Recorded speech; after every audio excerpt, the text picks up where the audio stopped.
I think the number one goal that we have as a program for our players is that they feel a sense of pride every time that they put on our uniform, and with that pride goes responsibility. And then that they take the concepts of pride and responsibility with them after they're done playing here, so that playing basketball, women's basketball at Fairmont State, means something, and it's important for them to leave a legacy to the next group of players that comes after them. Well, I think like most freshmen, Caitlin Snyder was tentative in the sense that not sure where she fit in the offense and how she should fit in the offense, and certainly it's very, very different from high school days.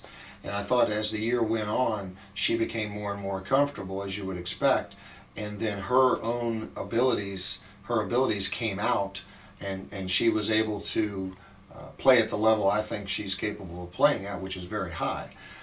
This year I think she's picked right up where she left off last year, but again now she's needing to learn how within this team what her role is, which is obviously I think much more of a scorer for us. I think our biggest challenge with Rachel, and her biggest challenge in turn, is to simply come to play every day.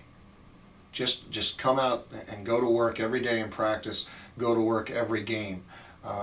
Not allow herself to mentally move away from an entire game or segments of a game.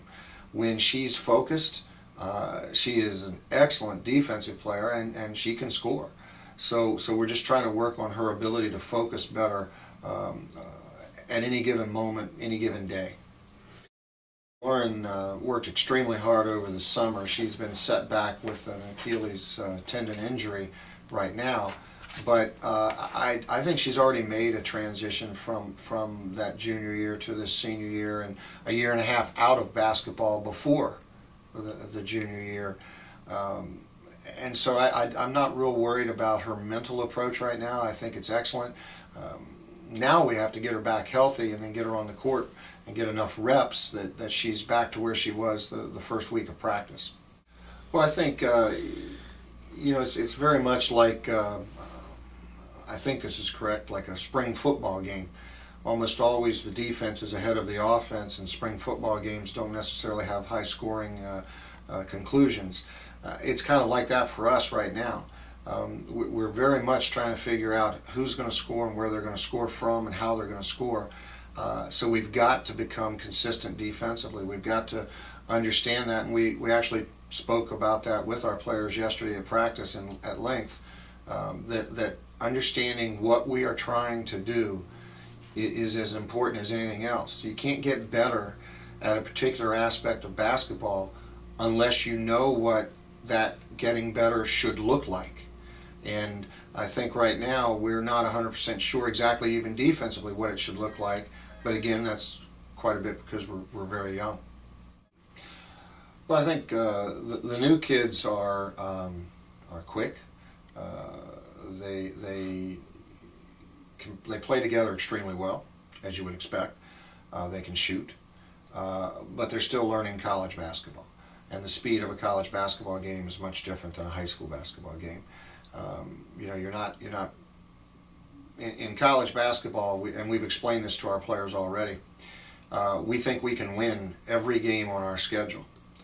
We also think we can lose every game on our schedule, and that's the nature of college basketball. In high school, you could look at you know, 12 to 15 of the games, and if you have a good team, you're pretty much going to be okay. And so you have 4 or 5 out of 20 that you've got to show up and play at a high level. It's a whole different situation now, and that's what we're trying to focus in with our kids, is that a consistent level of effort and enthusiasm. And if we can get that, we think we have enough talent to win.